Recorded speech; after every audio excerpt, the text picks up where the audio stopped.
enregistré par Guillaume Archambault. On va voir à la reprise ce qui s'est passé. Bon, une première voiture qui dérape et la deuxième derrière là, qui suivait. En fait, on a trois voitures qui... Oui. Avion en travers était obligé de ralentir.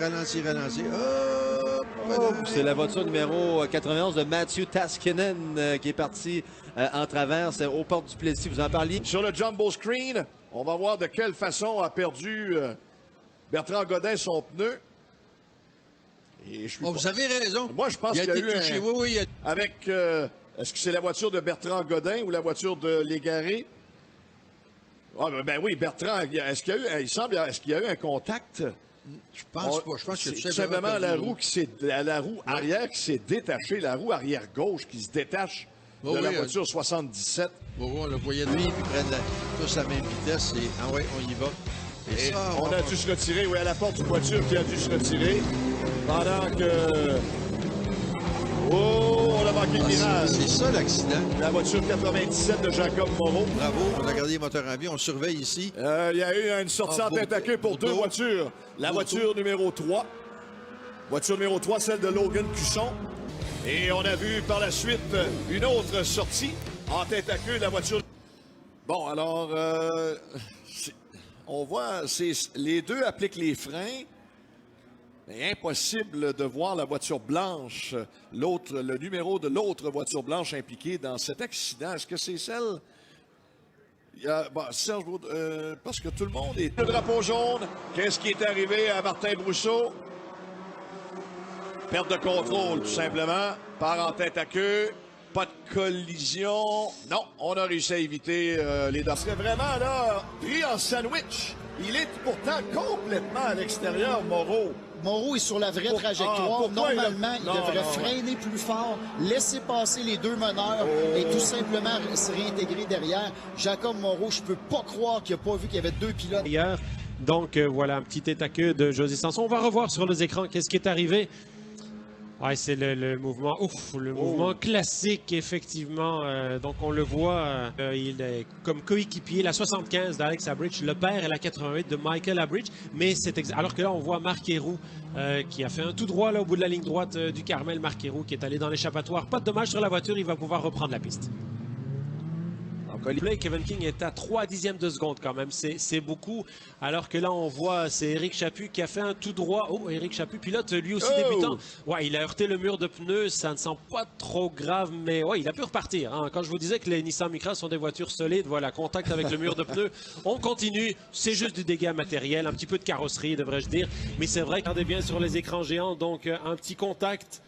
Ouais, c'est à l'arrière, la voiture blanche. Bon, pendant que Michael Green et Marc Héroux tentaient, donc on a vu Frédéric Bernier qui lui s'est retrouvé à l'extérieur. Il a touché légèrement le mur de pneus, il a poursuivi tout. Il est bien 4 victoires, 2 pour King. Alors qu'on voit ici à la reprise la voiture numéro 27 du pilote Yves Lévesque, le maire qui est endommagé à l'avant. Aïe, aïe, aïe, oui, effectivement. Sur crevaison à l'avant-gauche, ça c'est certain. Alors, on voit...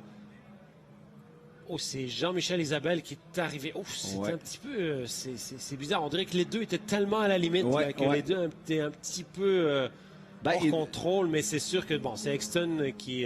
Non, c'est Normand Boyer, pardon. C'est Normand Boyer qui était là en train de dépasser.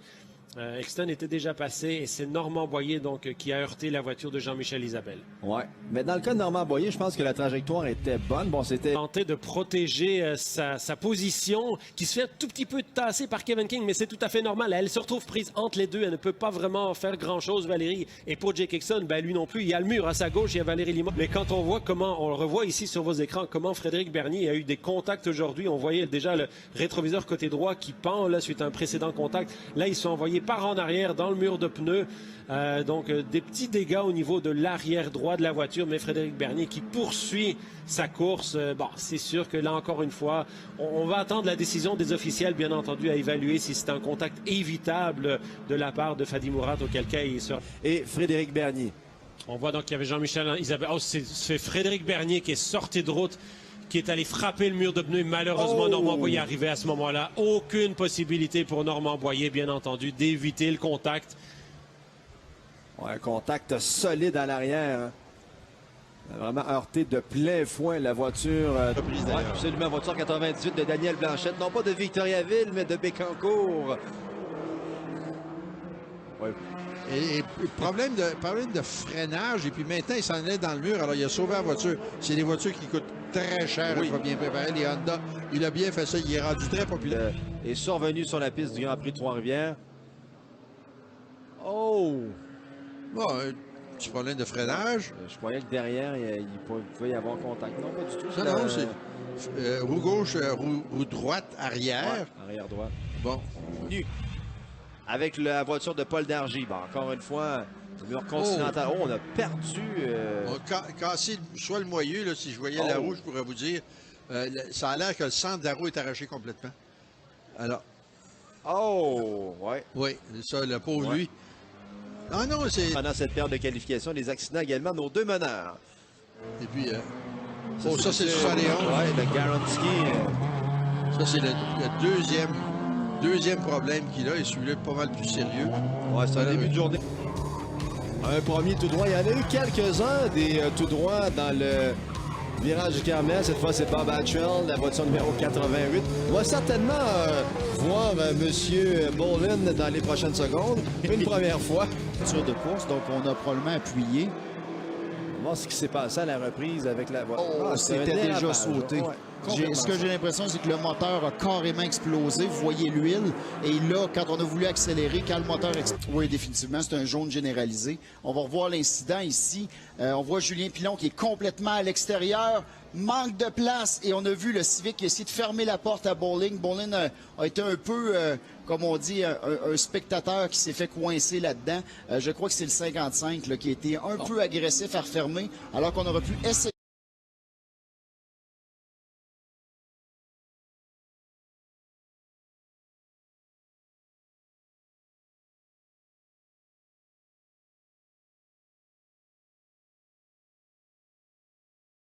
Justement à la reprise, on vous invite à regarder tout ça sur les écrans géants. Michael Fenton donc qui arrive, il y a Remo Ruscitti là qui vient de passer, Fenton arrive, la voiture glisse un petit peu et on le voit et dit non, je prendrai pas de chance de finir dans le mur de pneus avec une voiture de ce type, bien entendu, surtout dans une séance d'essai libre.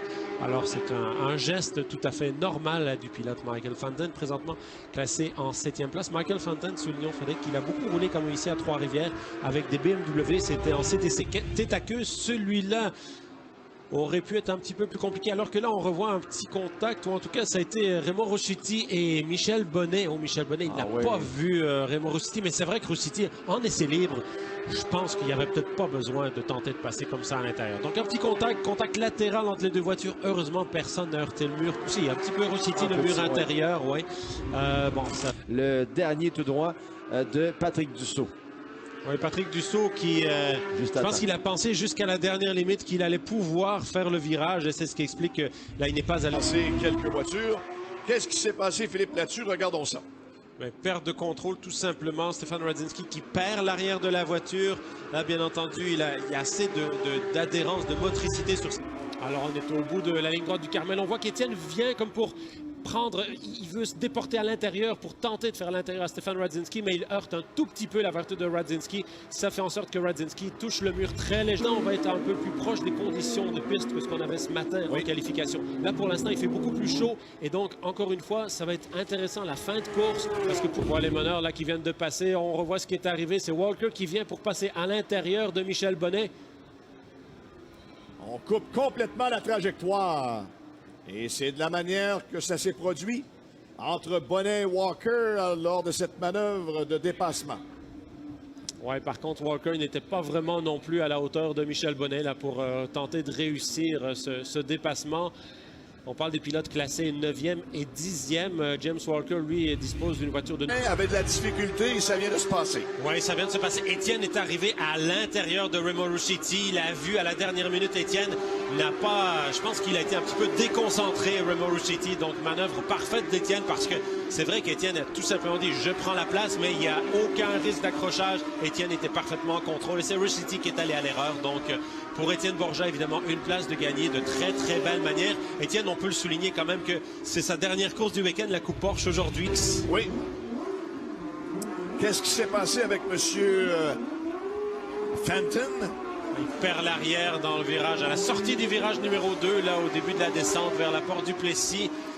Le pilote arrière, jusqu'à quel point peut souvent faire une erreur fatale pour le pilote qui le précède. Et Michel Bonnet, lui, c'est dans le Des pilotes à surveiller, c'est un des pilotes à surveiller, Pierre-Luc Ouellette. Attends, allons voir la reprise. Alors, On est tentative... rentré peut-être un peu trop rapidement. On a débordé quelque peu. Perte de contrôle, aucun dommage sur la voiture. C'est ce qui est important pour l'instant. Alors, tige. Voici la reprise. Ça, c'est Jonathan Bouvrette.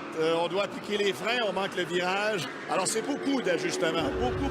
C'est celle de Patrick Boyer On qui voit les images, François. a eu un petit dérapage, bien contrôlé, cependant. Le principal, là, pour les mécanos, déjà, Jerry, que les mécanos doivent... Est-ce qu'on est encore sur la voiture de Samuel Charland? Eh bien oui, messieurs, on est toujours en train de travailler sur la voiture. Il y a aussi Pierre-Luc Ouellette qui est rentré il y a déjà de cela quelques tours. On joue autour du moteur pour le moment. On a vraiment changé. Tout à l'heure, on regardait un petit peu l'alignement lorsqu'on est rentré la première fois. Pas endommagé du tout. Alors, regardez encore une fois, C'est exactement au même endroit dans la coupe Là, du Carmel. Il a tenté de le prendre plus rapidement à l'intérieur et il est parti en dérapage, tout simplement. Hop, on a... Ouais, ça a frappé, côté, mais... pas... Ça va une reprise. On a eu... Quel... Il y a un freinage serré, c'est encore Jonathan Bouvrette. Bouvrette va Lui, falloir... il a hâte d'aller se passer une débarbouillette d'en face tantôt puis de dire « Wow, time out, là, il est temps que je me réveille et que je pilote sur la piste. » Son directeur, son psychologue sportif, possiblement. On va revoir la reprise. Regardez bien le pilote. Oh! Aïe, aïe, aïe, aïe. Le 83 QC de Martin Goulet Junior. Et ça a cogné dur. Ça a cogné dur là, pour Martin. On n'était pas dans les pneus. On est meilleur temps jusqu'à maintenant. Qu'est-ce qui s'est passé? Il savait qu'il se passait quelque chose. Il est rentré dans les puits. Le feu qui, finalement, a pris dans... En tout cas, ça semble être aux à-côtés du moteur principal. Est-ce que c'est tout simplement une petite fuite? Si c'est simplement une petite fuite, ça pourrait être réparable rapidement si... Jerry, Oui, ça peut être juste une hausse, mais... Simplement, mais quand même. Le feu... Ah, mais Tania, je pense à tout de suite les détails. Qui donc est parti en tête à queue, arrive pourtant très bien. C'est l'entrée dans l'autre courbe qui, malheureusement, n'a pu être maîtrisée. On l'a prévu, mais hier, regardez la reprise. Bouvrette encore dans la courbe du Carmel, échappe sa voiture, Exact. veut dompter cette courbe, bien entendu, pour la grande finale. Et déjà, Jean-François Derry, une 13,62. Raphaël Lessard. On va faire une belle galette. À la reprise, François. Oui. Regardez. Oh, on a échappé notre voiture. Direct au moment où on entamait la première courbe, la courbe numéro 1. Alors, finalement, à droite. D'aller tout droit. Regardez, tout simplement tout droit. Ah oui, c'est ça. Il savait qu'il n'y avait pas de chance. Il n'y avait pas de chance, là. Il n'y a pas de chance de prendre le Samuel Charland. Regardons la reprise. On a vu Bouvrette aller au maximum de sa voiture, bien contrôlé et en retarder le peloton de voiture du 16 de Lessard. On est au maximum.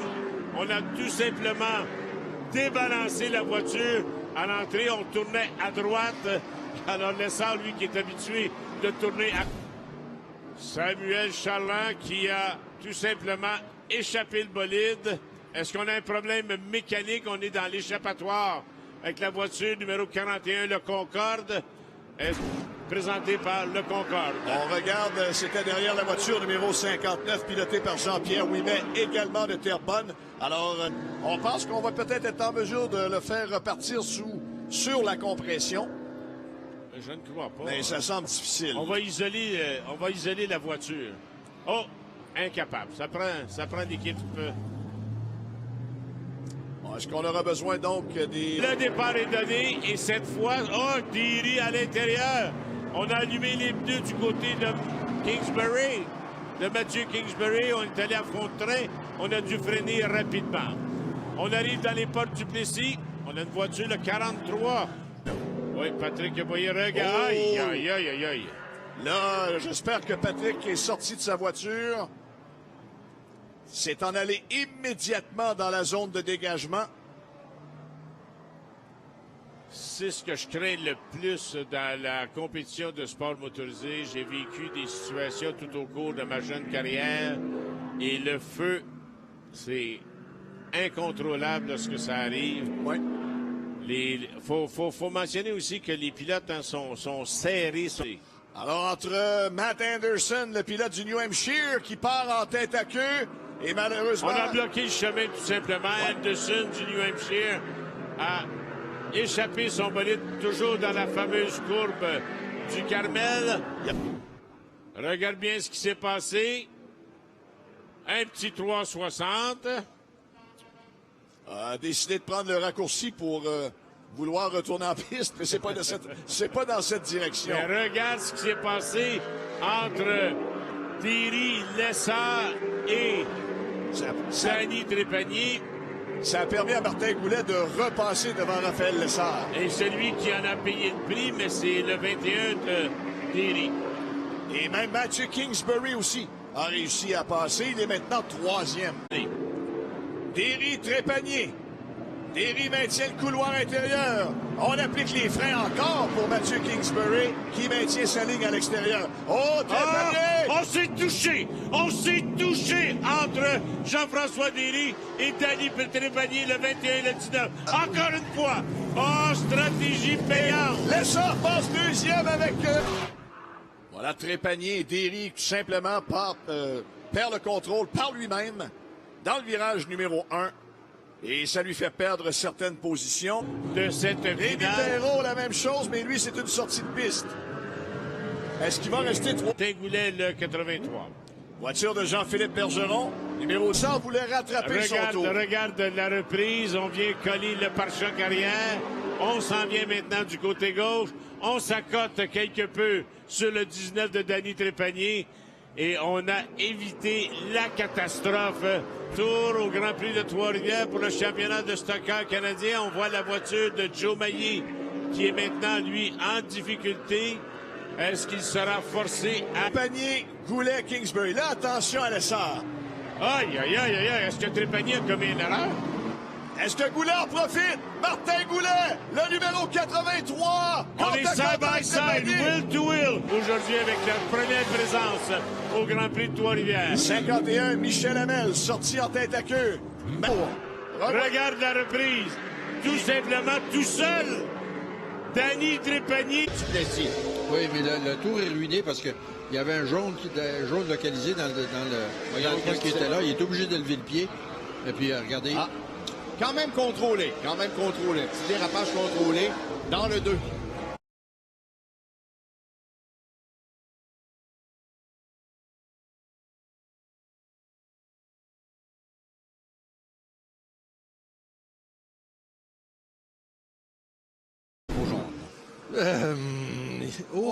Il a été aidé. Oui, ça a été aidé. C'est Fecteau qui a été aidé. Il ne l'avait pas échappé. C'est qui J'ai pas vraiment vu, j'ai pas bien vu la voiture. Et là, on a fait ça comme un grand du côté dans la voiture. Mais là, Frédéric va apprendre le trajet. Ça va l'aider. Oh. Ça, c'est Vance qui s'est fait envoyer en tête à queue dans la voiture numéro 1, James Vance, pilote de LMPC à l'époque, que tout ça se passe. Regardez comment tout ça s'est passé au virage numéro 1. C'est Andrew Ranger qui a bousculé en glissant sur la voiture de Alex Tagliani qui, lui, s'est dit « Ouais, là, c'est moi qui est à l'intérieur, mon Andrew. » Alors, ça l'a légèrement du classement. On donne le drapeau jaune, c'est pour la 77, cette fois-ci de Jocelyn Fecteau, qui est malheureusement en difficulté. Jocelyn, dont le meilleur résultat est 13e position en 2015. Le pilote de... là, c'est la petite bousculade entre rangées. Hey, sérieusement, là, moi, je disais qu'il n'y avait pas de place. Et là, voilà comment ça s'est passé, qu'il n'y avait pas de place en 1600 pour passer sous la porte du Plessis à 2. Les NASCAR sont 2 fois plus larges, mais réussissent à le faire. Et moi, ce que j'ai aimé aussi, c'est que tout à l'heure, c'est Andrew Ranger qui a tassé la 04.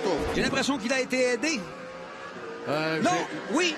Si c'est quelqu'un qui l'a aidé, c'est M. Teague dans la voiture numéro... est en lutte pour le titre. Il y a quelqu'un qui est tombé ou il y a quelqu'un qui... Non, on se chicane, là. Alors, on vient d'être expulsé. C'est du côté de l'équipe de Dillon. Dumoulin était particulièrement agressif dans la voiture Spectra Premium aux côtés de Andrew Ranger, la voiture Mopar. On s'est touché, mais on doit concéder parce que le virage Villeneuve, ça se prend pas à deux. Autre tête à queue de la voiture numéro 20 de Raymond Gay. Et abandon suite à un bris moteur de la voiture numéro 74 pour un 5. Sur le tour du meneur, regardez comment ça s'est passé. Une erreur de Marc-Antoine Camiran. Je pense pas que c'est Alex qui l'a poussé. Non, Camiran, je pense que c'est l'usure du pneu arrière droit. Pur et simple, parce qu'il est très sollicité. On tourne souvent à gauche ici, donc... Ça, c'est dans la ligne droite du Carmel en passant à Marc. Oui. Alors, voilà comment Simon Dion vient. Là, celui-là, là, ça, c'en était un beau, mon Simon. Tu pourras mettre ça dans tes archives.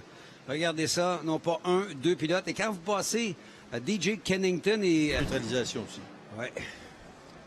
Alors là, on a vu un contact là, Simon, qui a été poussé, hein? Oui. Où il a échappé puis il a été frappé par la suite, je ne sais trop. Je soupçonne que le bonhomme devant lui a vu la neutralisation, il a levé le pied. Lui est arrivé, il est obligé de freiner très fort. Première position, on voit comment ça s'est passé. Alors, Alex, qui était là, l'avantage, bien sûr, de la troisième position de LP à l'intérieur. Bousculade avec la voiture numéro 22, la GM Paillé de Marc-Antoine Camiran. Le débris qu'on vous a montré en gros plan. Jean-François à l'intérieur, il bloque les rouges sur Marc-Antoine Camiran. Contact entre les deux. Et ça se bouscule joyeusement. Bing bang, en dedans, tant pis pour l'imprudent Jean-François. La voiture Spectrum va passer un